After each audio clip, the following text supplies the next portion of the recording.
आज हम एक ऐसे केस के बारे में जानने वाले हैं, जिसके बारे में इंसान सोच कर ही दहल जाता है। जी हाँ, आज हम एक दिल्ली की कहानी के बारे में जानने वाले हैं, जिसका नाम है तंदूर मर्डर केस। कहानी को आगे बढ़ाने से पहले आप मेरे चैनल को ज़रूर सब्सक्राइब कर दीजिए और लाइक कर दीजिए। तो चलिए जानते हैं। 2 जुलाई 1995 रात के 11:30 बजे पेट्रोलिंग पर दिल्ली पुलिस के कांस्टेबल अब्दुल नाजिर कुंजू और होमगार्ड चंद्रपाल थे। पास में ही होटल अशोक यात्री निवास था, जिसके अंदर था बगिया रेस्टोरेंट। गश्त पर घूम रहे कुंजू को सब्जियां बेचने वाले और उनके साथ खड़े कुछ लोग शोर मचाते दिखे। कुंजू ने भीड़ की नजर का पीछा किया तो देखा बगिया रेस्टोरेंट से आग और धुएं की लपटें उठ रही थी। अनारो देवी भी उन लोगों में से एक थी, सब्जियां बेचती थी। सबसे आगे खड़ी रेस्टोरेंट की तरफ देख रही थी। सबसे पहले उन्हीं ने चिल्लाकर लोगों का ध्यान खींचा। कुंजू ने देखा तब तक लोग चिल्ला रहे थे, होटल में आग लगी है, होटल में आग लगी है। कुंजू ने होमगार्ड चंद्रपाल को वहीं रोका रखा। खुद दौड़कर पुलिस वैन तक पहुंचे, फायर ब्रिगेड को बुलाया और फोर्स को इन्फॉर्म किया। वहां फोर्स पहुंची तो होटल का मैनेजर केशव कुमार वहां मौजूद था। एक तंदूर के ऊपर लड़की जल रही थी, लपटें उठ रही थी। केशव आग धधक रहा था। पूछने पर उसने बताया कांग्रेस के पुराने बैनर जला रहे हैं, पर सच्चाई कुछ और ही थी। उस तंदूर में नैना सहानी की लाश जल रही थी। नैना सहानी और सुशील शर्मा, कांग्रेस के दो जुझारू जवान कार्यकर्ता, यूथ कांग्रेस में चैम्बर के मेंबर थे। इनकी कहानी शुरू होती है वहाँ से जहाँ से कोई भी लव स्टोरी शुरू होती है, लेकिन अंत ऐसा हुआ जिसको देश की हर एक इंसान को रूह तक तोड़ दिया। सुशील शर्मा यूथ कांग्रेस में अपनी पहचान काफी तेजी से बना रहे थे। नैना साहनी ने भी ड्यू से पढ़ाई खत्म करके कमर्शियल पायलट का लाइसेंस ले लिया था। इन दोनों का प्यार और इन्होंने साथ रहने डिसाइड किया। दोनों ने लव इन रिलेशनशिप में रहना शुरू कर दिया। लोग यह भी कहते थे कि इन्होंने चुपके से शादी भी कर ली है। कई जगहों पर खबरें या रिपोर्ट वगैरह में उन्होंने पति पत्नी ही लिखा था। मंदिर मार्ग के पास के गोल मार्केट में इन दोनों का फ्लैट था, पर साथ रहने के कुछ समय बाद से सुशील और नैना के बीच टेंशन बढ़ जाती है। नैना खुद को सुशील की तरफ से बोर होता हुआ महसूस कर रही थी और सुशील को अपना करियर डामाडोल होते दिख रहा था। उसके दिमाग में इस शक ने भी घर कर लिया था कि नैना के किसी दूसरे मर्द के साथ रिश्ता है। नैना भी मन ही मन ऑस्ट्रेलिया जाने की सोच रही थी। इसके लिए तैयारी भी शुरू कर दी थी उसने। इन सब के बीच में फंसा सुशील शर्मा 2 जुलाई 1995 की उस शाम जब घर लौटा तो नैना फ़ोन पर किसी से बात कर रही थी। हाथ में ब्लडी मैरी का ग्लास लिए।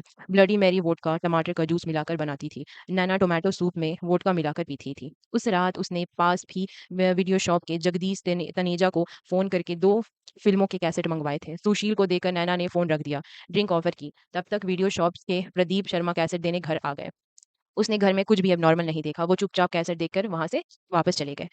उसके जाने के बाद सुशील ने फ़ोन का रिसीवर उठाकर रीडायल का बटन दबाया। फ़ोन उधर से उठाया मतलूब करीम ने। मतलूब कौन थे?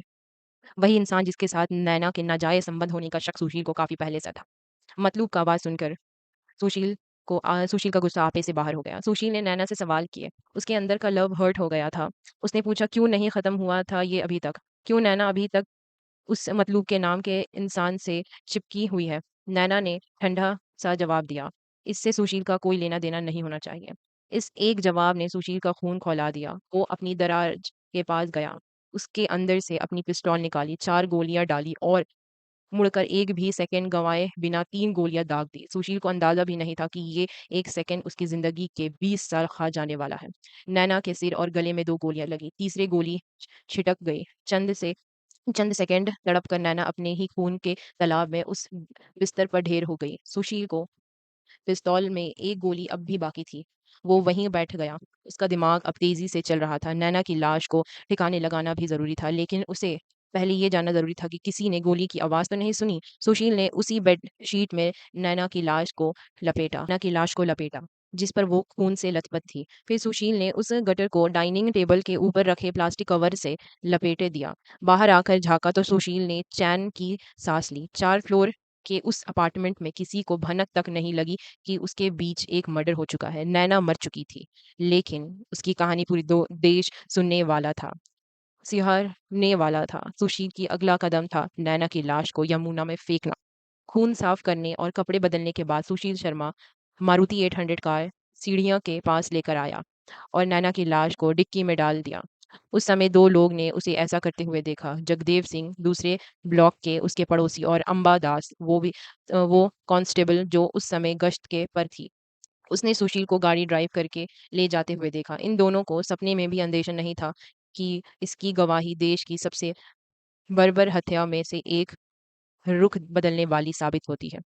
सुशील लाश लेकर निकलता हुआ, लेकिन यमुना ब्रिज पर उस रात काफ़ी ट्रैफ़िक था। गाड़ियाँ एक-दूसरे से चिपक कर आगे बढ़ रही थी। इस हालत में लाश को वहाँ से फेंकना खतरे से खाली नहीं था। सुशील तो अब ख़्याल आया उसकी बगिया रेस्टोरेंट का। उसने गाड़ी मोड़ ली। वहाँ तकरीबन रात 10:15 पहुंचकर पार्किंग में गाड़ी खड़ा करके सुशील ने मैनेजर केशव को बुलाया। उसने बताया कि उससे बहुत बड़ी गलती हो गई है। सुशील के केशव को बताते ही कि उसे तंदूर में ये सबूत जलाकर रख करना है। केशव की सिटी पिट्टी गुम हो गई, लेकिन वो अपने मालिक का आदेश टाल नहीं सका। वो एक वफादार मैनेजर था। बगिया रेस्टोरेंट में बैठकर खाना खा रहे लोगों से रिक्वेस्ट की गई कि रेस्टोरेंट बंद किया जा रहा है, वो लोग जल्द से जल्द खाना खत्म कर निकल जाए। फिर लाइट ऑफ कर दी गई और स्टाफ को बाहर खाना खाने के लिए 25-25 रुपये पकड़ा दिए गए। रात के 10:50 में केशव और सुशील नैना की लाश को अंदर तंदूर के पास ला चुके थे। केशव के कपड़े लाश से टपकते खून से दोबारा भीग गए। लाश को तंदूर में पलटा गया। आसपास खड़े लकड़ियां को तोड़कर लाश के ऊपर रख दिया। केशव दौड़कर गया और अमूल बटर के 4 बड़े पैकेट ले आया। तंदूर के ऊपर रखी नैना साहनी की लाश पिघलती हुई बटर के साथ धूं-धूं कर जलने लगी। नैना साहनी को अंतिम विदाई यही बन कर रह जा अगर सब्जी बेचने वाली अनारो देवी आग को की लपटें देखकर चिल्लाती नहीं और कुंजू का ध्यान वहां नहीं जाता।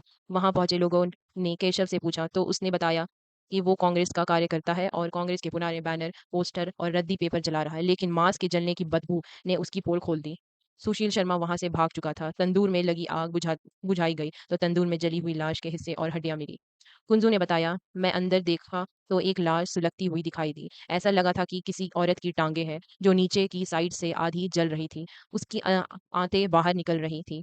तंदूर के पास एक काला पॉलीथीन भी खड़ा था जिस पर खून के धब्बे थे। डीएनए टेस्ट से मिलने के बाद पक्का हो गया कि ये नैना सहानी की लाश थी। सुशील शर्मा वहां से भागा तो निकला निकला था, लेकिन ज़्यादा समय तक छिपकर नहीं रह सका। आखिर में 10 जुलाई 1995 को उसने सरेंडर कर दिया। पहली ऑटोप्सी में मौत का कारण जलना बताया गया, लेकिन दूसरी ऑटोप्सी में शरीर को टुकड़े से गोलियां लगने का सबूत मिला। आज तक इस केस को उदाहरण बनाकर पेश किया जाता है दूसरे केसों में कि आखिर 2 बार ऑटोप्सी क्यों करानी चाहिए। 7 नवंबर 2003 को डिस्ट्रिक्ट कोर्ट ने सुशील शर्मा की मौत की सजा सुनाई।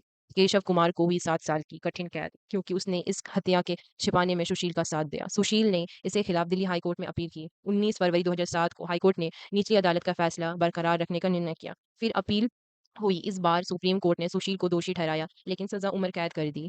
उनके हिसाब से सुशील को मौत की सजा देने का मतलब इसलिए नहीं था क्योंकि उसका कोई पिछला ऐसा रिकॉर्ड नहीं रहा अपराध का, और ये हत्या भी उसने निजी वजहों से की। समाज के खिलाफ कोई अपराध नहीं था, निजी था। कई रिपोर्ट में ये भी कहा गया कि नैना की लाश के टुकड़े किए गए थे, लेकिन ऐसा नहीं था। लाश को बस लपेट कर तंदूर में डाल दिया गया था। बाद में पुलिस को भी कोई हथियार वगैरह नहीं मिली। 2015 में पहली बार सुशील शर्मा पैरोल पर छूटकर बाहर आया। उसने कहा, उस दिन का सब कुछ धुंधला है। मुझे आज तक याद नहीं उस दिन क्या कैसे हुआ। 1 सेकंड के हिस्से में सब कुछ हो गया और उसने मेरी 20 साल खा गई।